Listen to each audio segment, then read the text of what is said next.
When Johnnie Williams talks to young Coloradans about staying out of trouble, he knows a bit about that. He served a year in jail on a tax offense. Now, in recent years, he's led an anti-gang violence youth organization in the metro area. And he was one of several dozen Coloradans pardoned by President Biden last week for their nonviolent crimes. 32 years ago, we started the Gang Rescue and Support Project.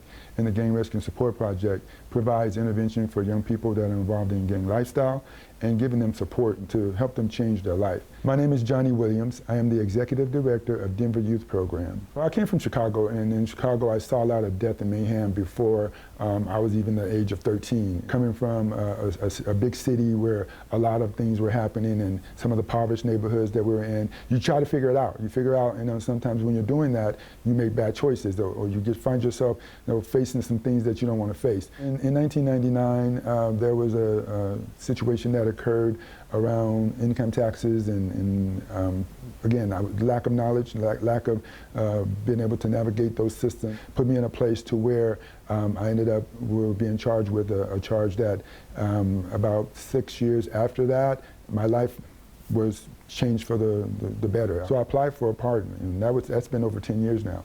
On Wednesday, I got a phone call saying it was the White House, and I was like, okay, whatever. But then the gentleman on the other end assured me that this was real and that the president was going to give me a pardon, and I was still kind of in a cloud because I was like, this is really happening. Be it known that the day that the president has granted unto you, Johnnie Earl Williams, a full, unconditional pardon. But what went through my mind was, if this is real, it finally happened.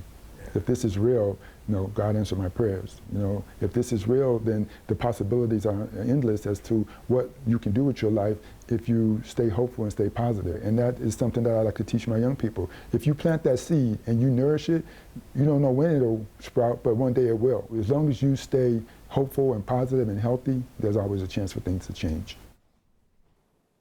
How great for him.